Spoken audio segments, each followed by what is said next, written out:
Welcome to the Pet Loss Journals podcast. I am your host Louise. This podcast is all about the reality and impact pet loss has on our lives, and I will be discussing my personal journey through pet loss. So if you are struggling on your own pet loss journey, then this is the podcast for you.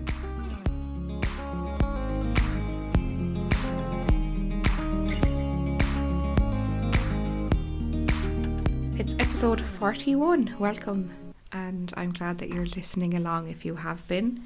This week's episode is going to be based on my journal entry from the 21st of October 2022.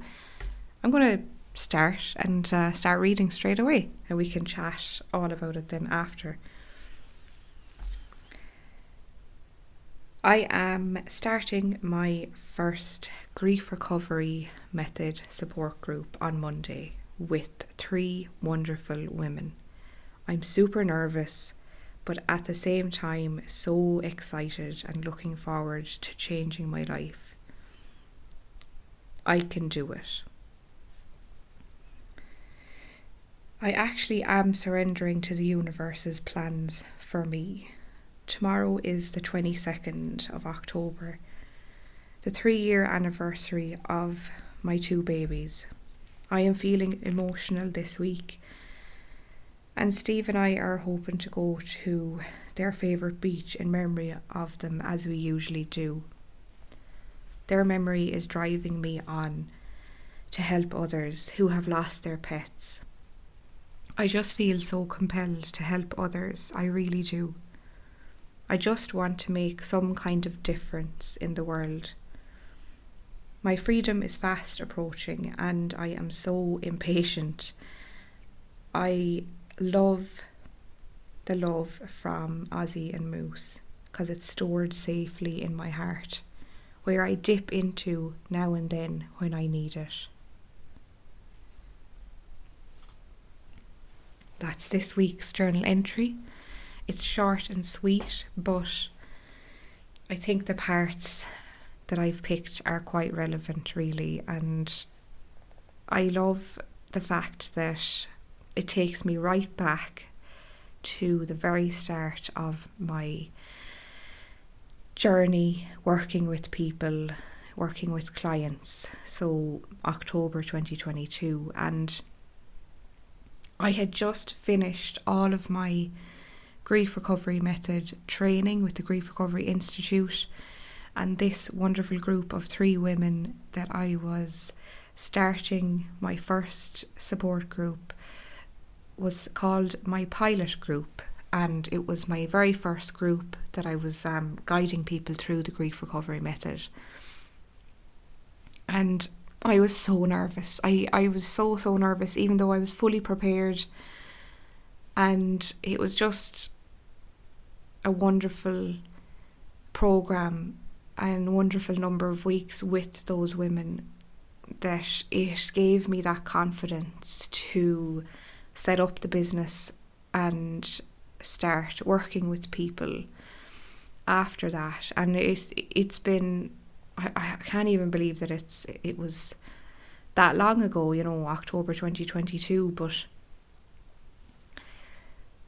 those testimonials from those 3 women, my very, very first clients, were incredibly meaningful to me, and I popped them straight on my website once I had the website completed and designed, and I was so proud, so proud of working with them women. And I think it was just the beginning of where I am now, and it's lovely to kind of go back and see that. Also, obviously, it was the 3-year anniversary the day after I wrote that journal entry, and it's hard to believe that time flies, but also it can be so important to keep those rituals that you do to remember your pet. Myself and Steve went to the dog's favourite beach, and we go there every year on their anniversary, on the very day, and I just feel like I'm just going to continue with that for God knows how long, I don't know, but I mean, it's just something that I love to do, feel connected to them, and just kind of dedicate that day to the life I shared with both of them, which the relationships were so individual, but I think it's super special to do that and have someone with you as well to do that. And look, it's okay to do these things on your own too.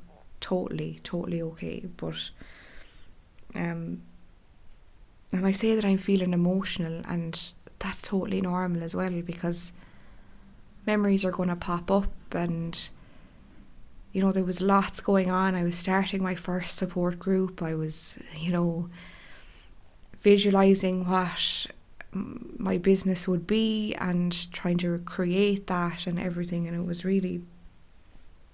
was wonderful really to kind of look back on that.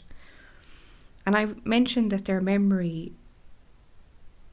is driving me on to help others, and I think that's something that I just want to delve into a little bit. And I know that I've mentioned it before in the podcast, but is there something that you've wanted to do for so long, or has your pet loss experience compelled you to do something to help others? Whether that is like set up a Facebook group, is that to talk about it on your social media, is that it could mean anything or be anything really for you. And I think from the pain that I experienced from losing both of them, I just felt compelled to want to connect with others that have gone through it, that are anticipating pet loss and so on. And I think that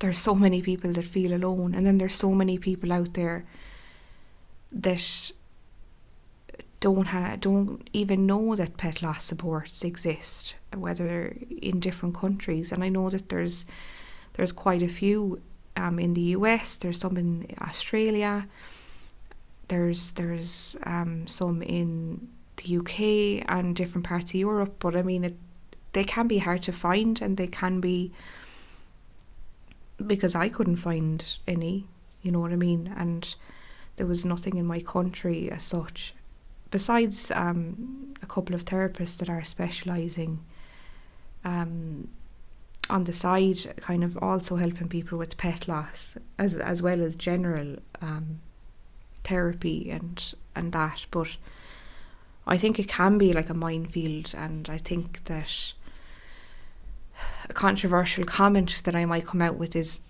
there are so many Facebook groups for pet loss support where people share their stories. And I know I've probably mentioned this in the earlier podcast episodes, that I was recommended one Facebook group that I joined, and I shared my story on it, and I got some lovely comments back, and I didn't get any negative comments, but they were supportive.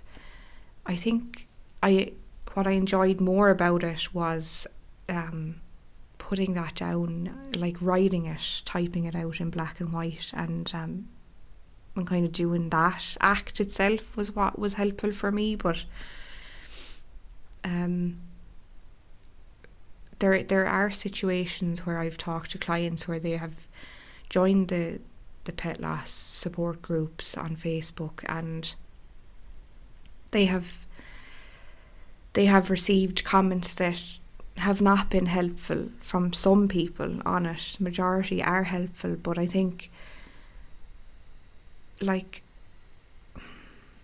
unsolicited opinions and advice, and maybe, you know, just the hurtful comments that I've often spoken about on the podcast. And I'm wary to ever advise clients to join these groups. I'm wary to recommend them, because it's like it can be an unsafe place.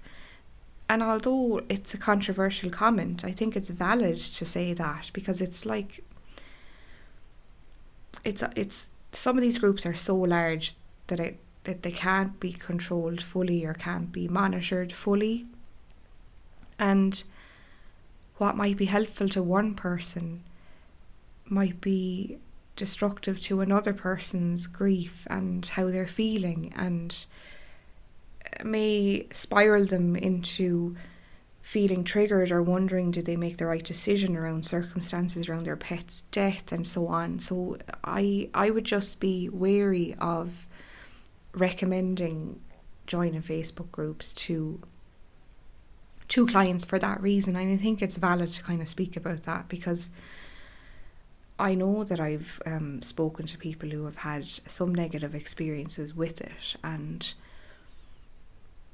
because of course grief wasn't taught to a lot of people in these groups, and education around grief wasn't taught. And if people are like saying to another person, you're in this stage of grief and then you'll go to this stage of grief, and from me talking, there aren't any stages of grief, you would have listened to me harp on about that. But that can be damaging for people. And what I see a lot of in these groups is a lot of people just saying, get another pet, get another cat, get another dog, and you'll feel better, and forming a connection with a new pet can heal everything. And I think that's such dangerous advice to give to someone. It really, really is. It's so dangerous, because grief can affect people in many different ways. And in essence, there is research out there that about 60% of the general population will cope and be okay with loss experiences, but the remainder will not, will really, really struggle. And that's completely dependent on the type of relationship you shared with your pet, loved one, whatever kind of loss that the person is going through, like what that connection was, what the bond was, what the intensity of the relationship was. It's so dependent on that. But there are so many factors involved, and I didn't realise that it was that high, that 60% of people can navigate their grief and cope and process it without needing support or help, which is absolutely amazing. But the remainder will struggle, and like help is definitely something that people look for, and community and connection with others that have gone through it is what people seek out. That is why a lot of people go to these support groups. And don't get me wrong, I am not bashing them whatsoever. I mean, I received a relatively positive experience from the post that I put up in one of them, and that was good. But I then felt that I couldn't look at these groups and the posts after that, because seeing and reading other people's trauma and upset and detailed descriptions of what happened would have triggered me in certain situations, and then would have been just really, really difficult for me to read and take on. So I kind of distanced myself from it. So I suppose, in essence, I got what I needed from it by posting my story. But then reading other people's stories was really, really difficult for me, because certain parts of the stories that people would write about their grief experience would be triggering for me. And of course I was experiencing PTSD, so that wasn't helpful for me. So I took myself away from the Facebook groups. So I just want you to be aware, in case that you're in that position, and just to really hone in on your awareness.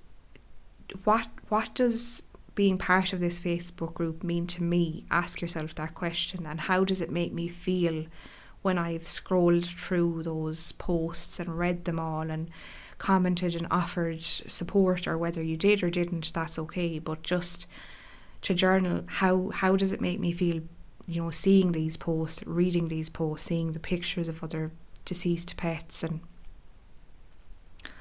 how does that make you feel? And just to kind of check in with yourself with that. Is it actually helpful for me, or is it keeping me stuck? Is it keeping me from processing my own grief because I'm reading about other people's grief? So that is just, I'm gently asking you to explore those questions for yourself. Of course, if the answers to those questions are, it really helps me to feel less alone. It really helps me to think about my own grief and help me to, process and do my own grieving. Amazing. And talking and connecting with others as well. You might write that that's helpful for you. And offering support to other people, like non-judgmental support. And amazing. And I'm not on either side of the fence. I just think it's important to share my experience of it, because if you're experiencing severe anxiety or PTSD after the death of your pet, that these groups might be triggering for you, and it's just to recognise that, really, to recognise that pattern, and what's best for you, you will know. What if it feels comfortable or if it feels uncomfortable, because we get so numb and we get so used to the pain.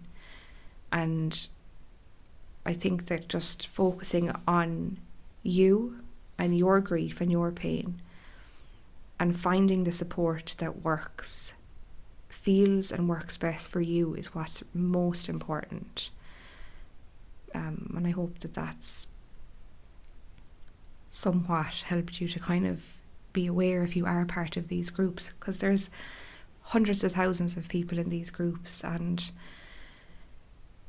they have their pros and they have their cons, and that is actually something that I remember myself and Jen from Sage Pause on the webinar that we did last year together, that we spoke about, and Jen shared her thoughts on Facebook groups and so on as well, and we had quite similar thoughts on it, because I suppose we have worked with clients.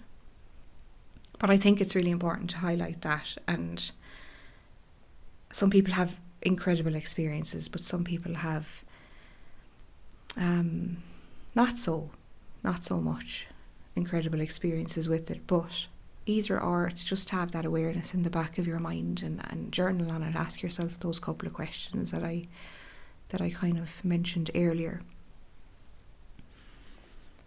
I always kind of say, I'm just looking at the end of that journal entry, that Ozzy and Moose, their love is stored safely in my heart, where I can dip into now and then. And if you could close your eyes and visualise that with your pet that has died, and visualise all the love from your pet, even though it won't fit fully in your heart because there's so much of it, but as much as it can possibly fill your heart, to close your eyes and just visualise that in a moment of overwhelm, in a moment of deep and utter sadness, is to close your eyes and visualise that love in your heart.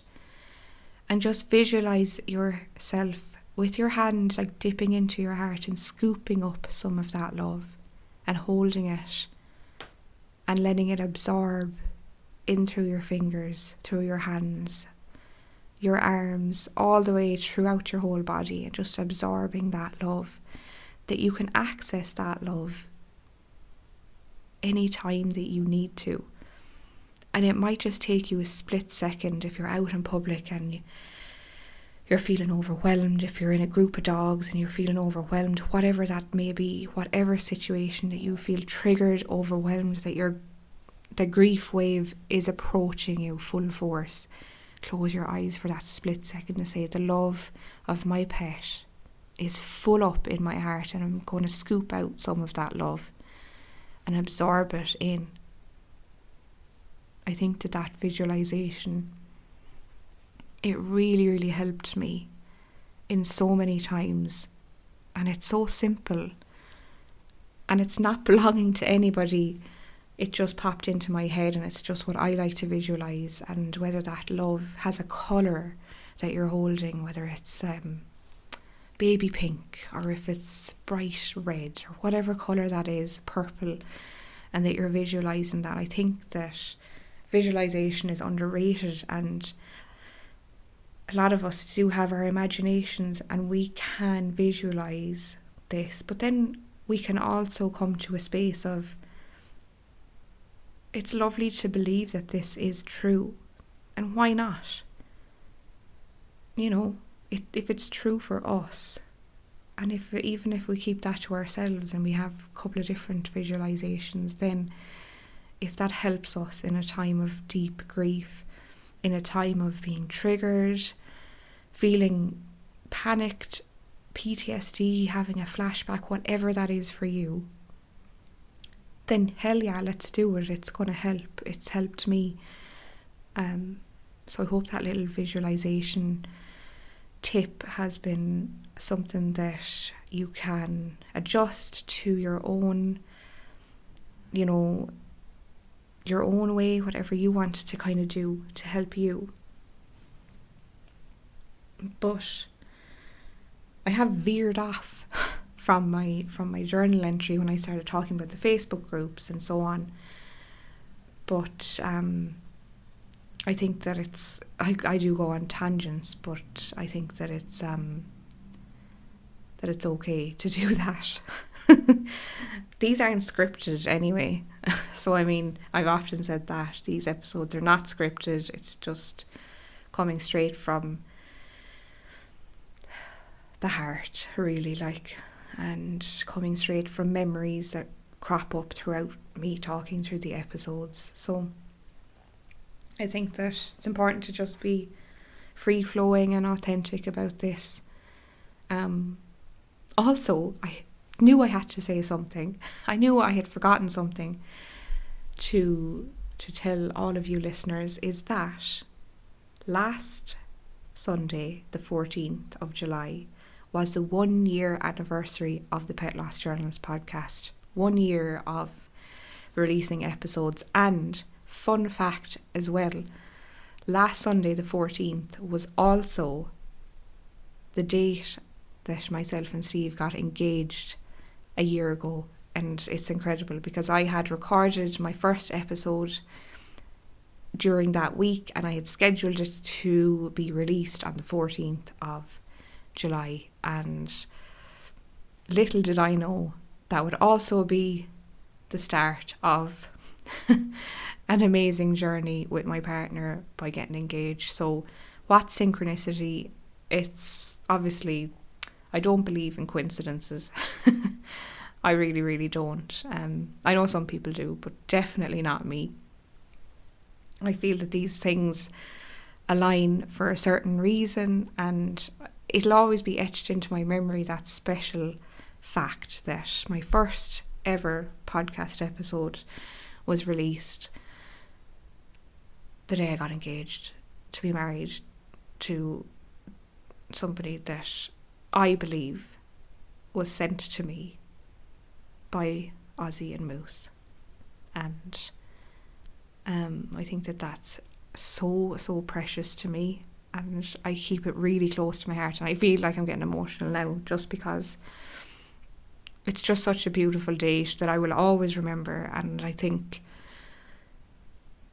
if you are new to this podcast and you are listening in now, I would suggest going back to episode 1, and that was the scariest episode that I have ever recorded in my life. I was so scared because I divulged so much personal information, and I felt the fear and I did it anyway, and I hit record and I hit schedule, and I knew that it was out there for free for anyone to listen to in the whole world, and it was really vulnerable, and it was about my story, about my 2 dogs, and I just spoke from the heart. And it's a longish episode because I wanted to have a really good first introductory episode. But if you're listening to this one and you haven't gone back to number 1, I would recommend to go back and to progress, because these episodes are like chronological, like they go from the beginning of when I first lost my dogs, when they died, and it goes through all the way up to all of the journal entries that I wrote, and I think getting to now. And I know there's only 41 episodes. And you're probably like, that's 41 journal entries, but definitely not, because there's parts of a person's journal that sometimes are not about pet loss. So those are the items that I don't share, and that's totally understandable. But I think that there are snippets from journal entries, but a lot of what I was writing was about pet loss. So I do feel that it's important to not just share random stuff from my journal entries, but just to share what's relevant to my pet loss journey. So yeah, I think that I'm so happy to be continuing to do this, and I hope that if you've listened from the beginning, thank you so much for being a loyal listener and coming along the journey with me. But I hope also that you can see the healing that has happened over all of the 41 episodes, and that it helps you to have hope for you going through pet loss, and that the tips and advice along the way with all the episodes have been helpful. But this leads me to discuss a little bit about something that I kind of teased or started to share in last episode. And it is about the fact that now, at the moment, my new website is live, lightafterloss.ie, and I have put a lot of work in with some amazing people that have done the website copy and the website design to help me to have all of the support and resources and services there in all of one place on my website. And I think that was the dream, to have everything there. So to give you a brief rundown, what is on this new website, you might ask? It is, you can book a 1-to-1 60-minute Zoom call with me, a grief support Zoom call. You can download my free journal prompts guide, which has been really helpful to so many people. There's been so many downloads of it, and it's such a good place to start when you are ready to start journaling about the death of your pet. You can listen to this podcast on my website, which is amazing. All of the episodes are automatically updated. You can join the Patreon, the link is there. You can join the Patreon community and get extra bonus episodes and content and everything. You can book your Grief Recovery Method Pet Loss 6-week program on the website. You can book and sign up for the next Pet Loss Group 6-week Grief Recovery Method program. That is beginning in September. The details are all on the website. Finally, you can also purchase my brand new pet loss workshops. These are 2. The first one is Journey Through Grief Pet Loss Workshop, and the second one is Finding Peace Pet Loss Guilt Workshop. These 2 are my brand new services offerings, and I have worked from my heart so hard on these workshops, and these are available. They're affordable for people. They're available for anyone in the whole world. They're purchased through the website. You get a really intensive, detailed, supportive webinar workshop by me, recorded by me, and also what you get is a downloadable resource, which are journal prompts which are specific for each section of the workshop. So you are literally guided along the workshop. You're asked to pause, you're asked to do the written assignment and so on till the end. And at the end of the workshop, which I've never ever done before, I have recorded a beautiful pet loss meditation specific for each of the 2 workshops. I've never done recorded meditations before, but I have, and I think they're about 15 to 20 minutes long, the meditations, and listened daily for, however long that you need can be really, really helpful to process that grief. If you've never tried meditation before, I've designed these specifically for pet loss, and I really, really am so proud of both of the workshops. They work wonderfully together. If you're at the beginning of your pet loss grief, the Journey Through Grief pet loss workshop is amazing. And if you're experiencing really, really difficult guilt around the loss of your pet, the Finding Peace and Pet Loss Guilt workshop is incredible. But both in tandem together are so powerful, are so healing. They will teach you about grief education. You will learn about skills and actual practical actions that you can take to really, really help you feel better. And that was the aim for designing these workshops, was to get that information, evidence-based information, out to as many people as possible that need the help, need the support. And this was something that was in the pipeline for so long. I'm so happy that they're finally available for people, because I'm only one person and there's only so many hours in the day that I can work with clients one-to-one.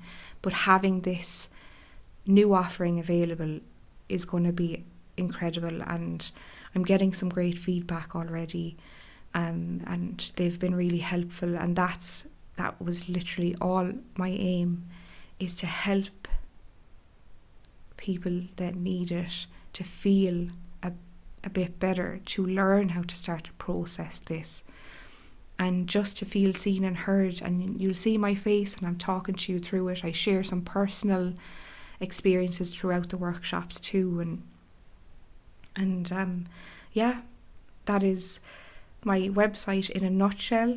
I will link it in the show notes so you can all have an explore of the new website, and definitely check out those 2 workshops. Super affordable, so much packed into those workshops. I've put my heart and soul into them, so have a check of those and see if they align with you, and see if any of the resources or supports are kind of something that are of interest to you, really.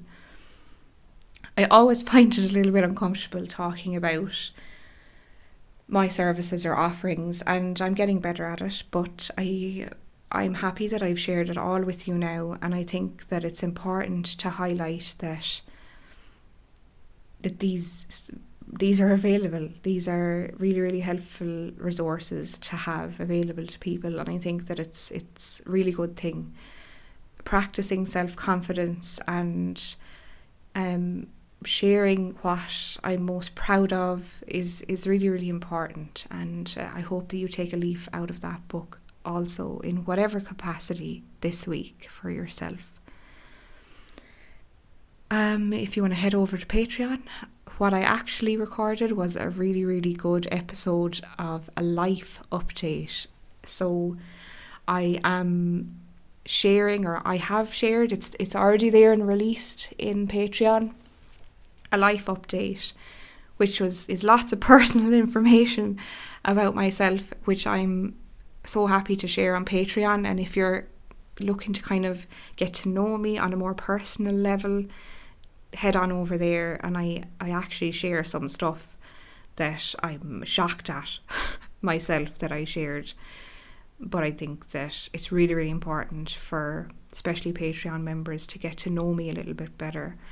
Also, the next Patreon Zoom group Zoom call, Pet Loss Zoom call, is next week, and the Zoom link will be sent out to all the Patreon members. I hope that you have a good rest of your week, and remember to go easy on yourself, be gentle with yourself at this time, and I will speak to you soon. Thank you for taking the time to listen to this week's episode. Remember, your pet loss grief is real, and it is so valid. Please be gentle on yourself. Until next time, take care.